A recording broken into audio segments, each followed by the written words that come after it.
नमस्कार. मी प्राध्यापक doctor PM वाघ.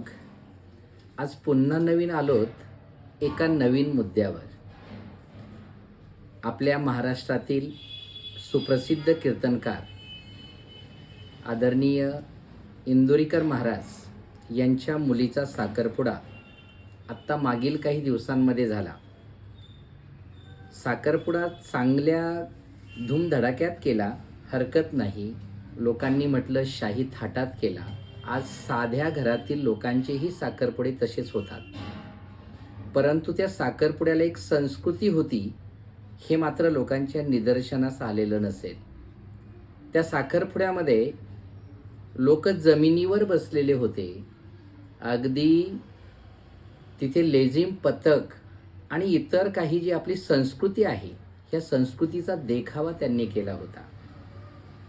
प्रश्न तो नाहीये, परंतु त्याच्यानंतर महाराष्ट्रातून ज्या लहानसहान लोकांनी त्यांना ट्रोल केलं, त्या ट्रोलने साहजिकच इंदोरीकरांचं मन कुठेतरी दुखावलं आणि एक मुलीचे वडील म्हणून त्यांना ज्या वेदना झाल्या त्या असह्य होत्या. एवढंच नाही तर ते म्हणाले, मी इथपर्यंत पोचलोय की मला असं वाटतंय एकदाचा हा फेटा उतरून ठेवावा. मी त्याही पुढे जाऊन सांगेल की इंदोरीकर महाराज मागील 30 वर्षांपासून या महाराष्ट्रामध्ये समाज प्रबोधनाचं कार्य करतायत. ते कीर्तनकार आहेत. महाराष्ट्रात अनेक कीर्तनकार आहेत की जे फक्त अध्यात्मावर बोलतात, पण या माणसाने अध्यात्माबरोबर समाज प्रबोधनाचं मोठं कार्य या महाराष्ट्रामध्ये केलेलं आहे. आज छोट्या छोट्या गोष्टी आपल्या लक्षात येत नाही, परंतु हुंडाबंदी, हुंड्यावरचं स्तोम जे महाराष्ट्रामध्ये मोठं होतं, त्या हुंडाबंदीवर ते बोलतायत. आईवडिलांचा जो नाजूक विषय असेल, ह्या आईवडिलांवर संस्कृतीबद्दल ते नेहमीच बोलत असतात.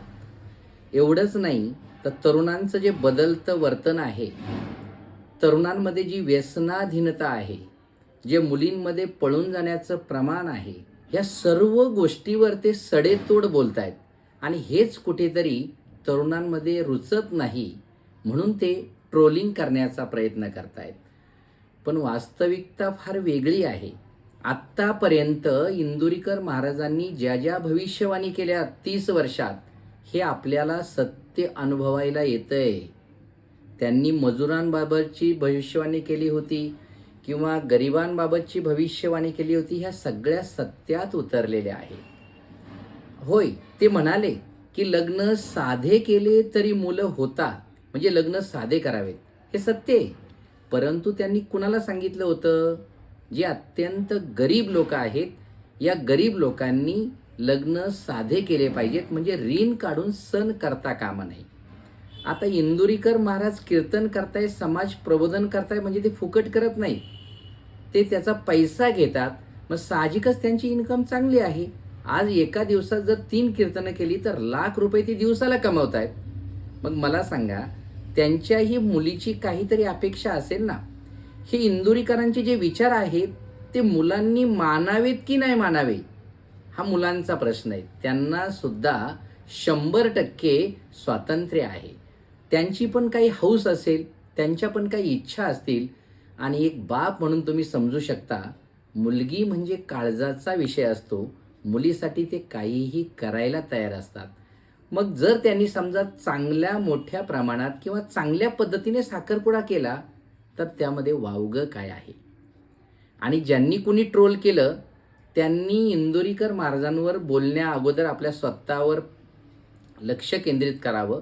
आपण त्यांची बरोबरी करणे एवढे मोठे नाहीत. आज त्या माणसाच्या नावावर महाराष्ट्राच्या कानाकोपऱ्यामध्ये हजारो लोक जमतात. आपल्याला गल्लीमध्ये 4 लोकही ओळखत नाहीत. आपलं सामाजिक कार्य काय आहे, आपली इन्कम काय आहे, याचबरोबर ते समाज प्रबोधनाबरोबर सामाजिक कार्यसुद्धा करतात. त्यांनी साखरपुड्याच्या दिवशी पूरग्रस्तांसाठी 1,11,111 रुपये दिले. याचबरोबर अनाथालय मोठं चालवतात. म्हणजे सामाजिक कार्याची त्यांची फार मोठी नाळ आहे. मग अशाही माणसावर तुम्ही जर बोलत असाल तर हे कुठेतरी आपल्या संस्कृतीला शोभत नाही. आणि याही पुढे जर सांगायचं ठरलं तर ते आपल्या वडिलांच्या वयात आहे आणि एक आदर्श व्यक्तिमत्व आहे. या व्यक्तीवर बोलताना थोडासा विचार करा. ते स्वतःसाठी बोलत नाही, समाजामध्ये बदल घडवण्यासाठी बोलत आहेत. कारण अनेक तमाशात बसणाऱ्या तरुणांना त्यांनी कीर्तनात बसवलेलं आहे, हे विसरू नका. धन्यवाद.